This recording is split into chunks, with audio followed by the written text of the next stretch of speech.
Speak my name and I shall live.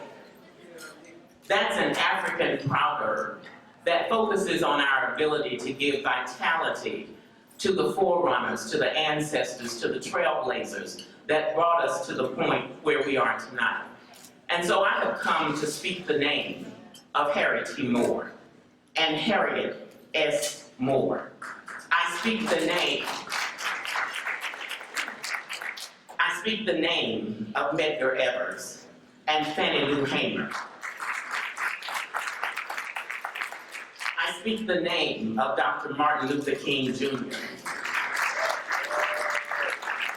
I speak the name of John Fitzgerald Kennedy.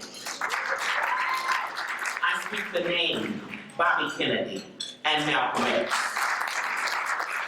I speak the name of Andrew Goodman and James Chaney.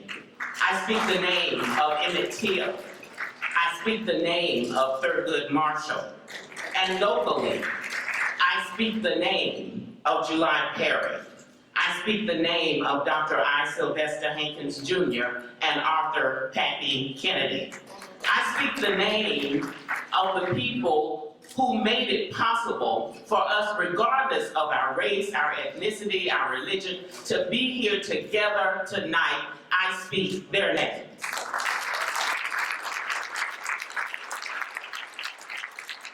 They were people who saw separate and unequal schools and they fought against it. They were people who knew that if you had pigmentation like mine and you traveled from one place to another, you could not stop to go to the restrooms in America. They saw that you could not eat in the restaurants in America. They knew that if you were tired and you wanted to rest, there was no hotel that would be open to you. So tonight, I speak their names. I speak their names because the buses were not open to people of African ancestry, and even though they paid the same fare, they were relegated to the back of the bus. So we must continue to speak their names. These were people who looked at employment in America and knew that you could be excluded from opportunity because of your race, because of your color, because of your gender, your age, your religion, and so many other characteristics.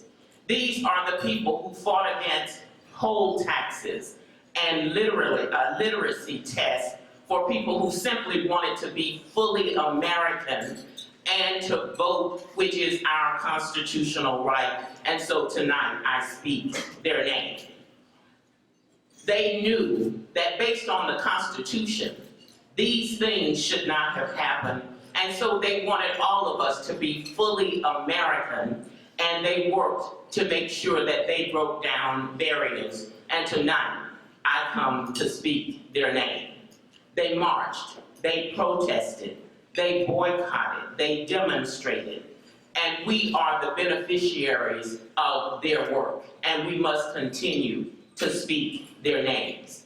Since Wednesday until just this afternoon, I was in Washington, D.C. for the Congressional Black Caucus. And I sat yesterday with my daughters and one of my granddaughters, and as a mother, my heart broke when I heard the mother of Trayvon Martin, Sabrina Fulton, talk about losing her son.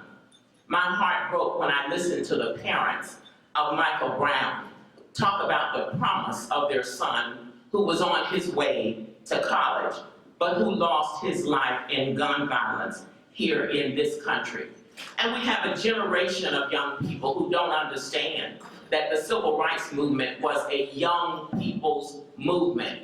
And so I am going to take it upon myself to remind them that Michael Brown lost his life in a moment, but they must continue the movement.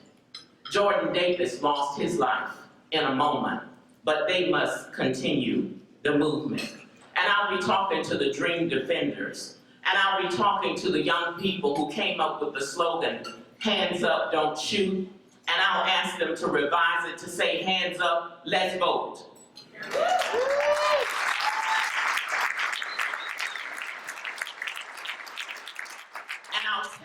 them that when we say take your souls to the polls, it should be spelled S-O-L-E-S, take your souls to the polls.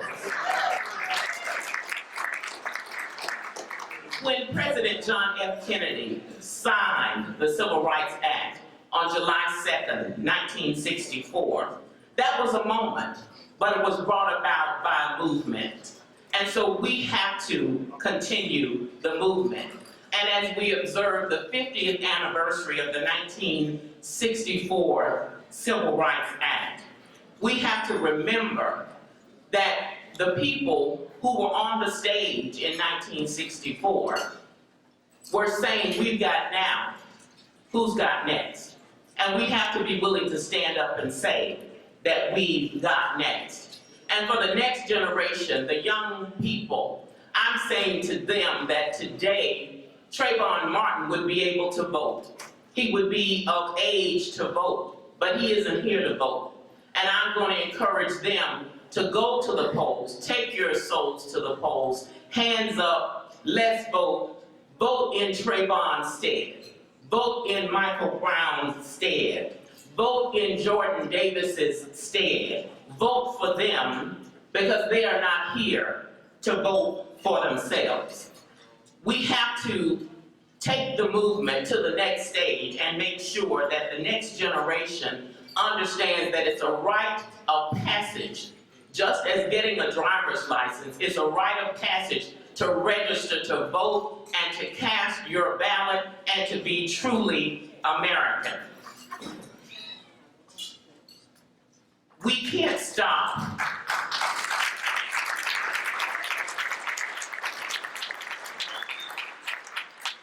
We can't stop as we focus on the moment. The passage of the Civil Rights Act of 1964, we've got to understand that it is a movement, it is a struggle, and we are the ones who got now.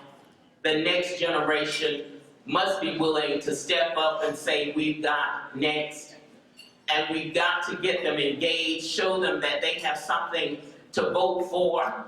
And if we don't like what's happening in terms of gun violence in this country, and they go to the polls, they can change it. So I am so delighted to be here with you tonight on this Kennedy King Gala.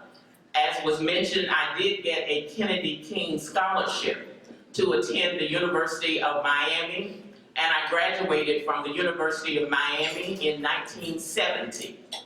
Just a few years, not a long time after the passage of the Civil Rights Movement.